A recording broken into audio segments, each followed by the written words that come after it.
Next panelist is Bob Smith, who is a cancer epidemiologist and vice president of cancer screening at the American Red Cross. He's probably well known to most people in this audience because he's been involved in screening for a long time and has been to the microphone here at least a couple of times. And I was a little taken aback last night when he said to me, "What is it I'm supposed to talk about tomorrow morning?" So, I don't know what he's going to talk about. I've known Dan for a long time. I couldn't resist. So I keep thinking as I've been listening to these presentations, and I have to say this has been excellent. All of the presentations have been excellent, both yesterday and today.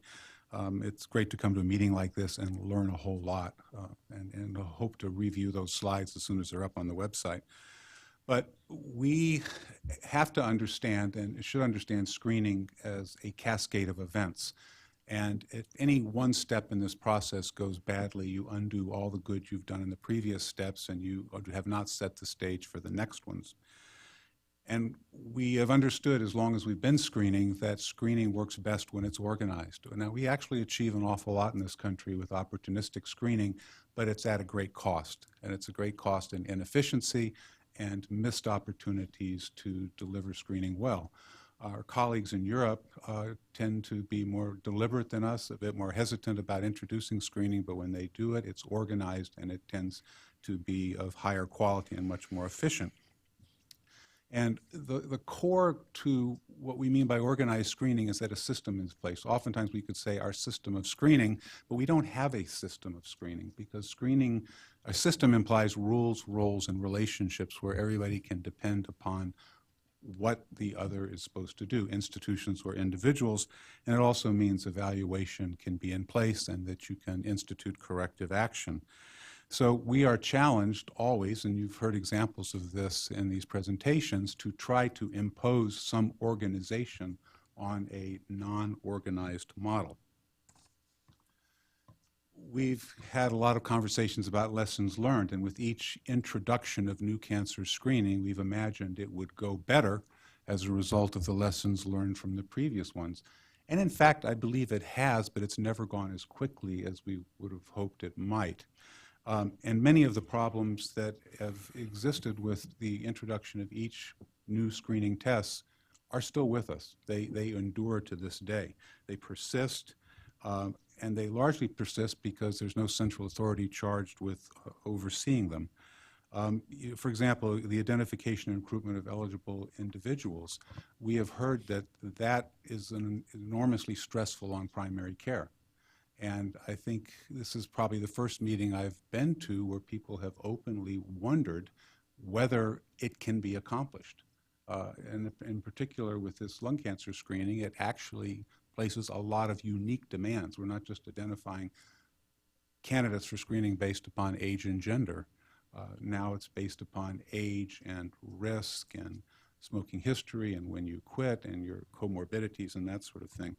It's not clear that we have properly incentivized primary care to do it. It's not clear that they are prepared to do it, or that if some are, most will be. So I think we are challenged to perhaps think, is there an alternative way to engage primary care but relieve them from many of the responsibilities of recruiting adults for lung cancer screening and following them? How do we keep them in the loop, but how do we perhaps systematize this in another way? We heard, I think Bob Volk raised a very important issue yesterday about decision aids. Already they seem as if they need to be revised and updated based upon evolving risk-benefit profiles. But one of the other things that we are going to be challenged to do is to figure out just how effective lung cancer screening is. We have the results from an intention to treat analysis that showed a 20% difference in 2 different screening tests. And do we define that as the actual benefit of lung cancer screening, or is there likely to be a measure of effectiveness that is greater than that?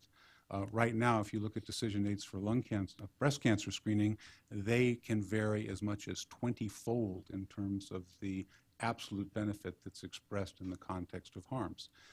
It's clear to me that what we are going to need to do is to have decision aids that are, as much as possible, represent state-of-the-art and consensus about how to express benefit and harm and risk, so that everybody is getting roughly the same message. We clearly are going to encounter disparities in delivery of lung cancer screening as they still exist in cervix, breast, and colorectal. And I think that we are challenged to figure out a way to overcome them.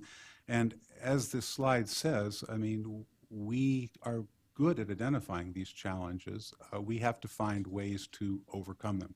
We have to actually identify that there are going to be ways to overcome them, and I think a division of labor between national level activities and local level activities, much as Joanna just described, is going to be the way to go.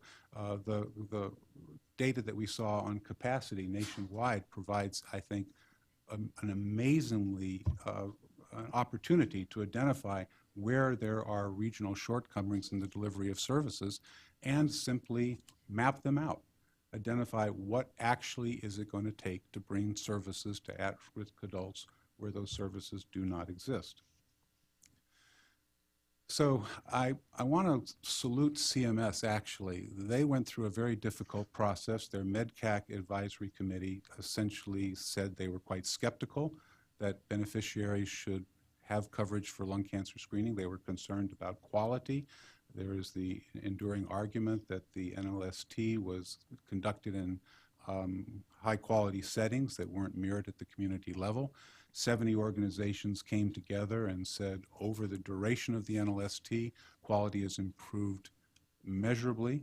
There were a lot of activities in place, and we expected quality to continue to improve, but that we also were not going to be able to achieve high-quality lung cancer screening if we didn't start doing it and didn't start learning from our experience, and that the organizations came together and in effect pledged their commitment to work together and deliver that kind of quality. CMS essentially said, well, the way that we can aid this process is by putting fairly strict requirements for reimbursement. That mean you will have to demonstrate that shared decision-making is taking place. You will have to document that it has taken place. Imaging facilities will have to reveal that they've mostly been only screening people who are eligible for screening, and they're going to have to meet standards of quality. And all the data are going to have to be reported to a registry. I wish we had this for all the other screening tests. But the other thing is, in that letter, the American Cancer Society pledged to organize a national lung screening roundtable similar to the colorectal cancer screening roundtable. It's been in place almost 20 years, and the HPV vaccine roundtable, which is a co-funded project with CDC, to basically bring like-minded organizations together to collectively advance, this public health initiative. And one of the things that you hope to be able to do is not have the growth of centers just like this. I mean, this is a little breathtaking, but I promise you it's real. And when it landed in my inbox, I thought, I'm making a slide right now and sending it to all my friends, because this is a $19 lung scan. It's clearly not connected with any multidisciplinary group. It's exactly the kind of thing we want to avoid in lung cancer screening. But we had this very kind of thing in breast cancer screening. We had this very kind of thing in whole body imaging, which is sort of what this is also as well. So I think the opportunity is a very real one to meet the challenges. Ultimately, we're going to be able to achieve a great deal at the national level, but ultimately I think it's going to require state-level engagement to address the challenges that are not easily addressed at the national level, and to ensure that the rollout of lung cancer screening addresses all the shortcomings and the complications that we've discussed at this meeting today. Thank you.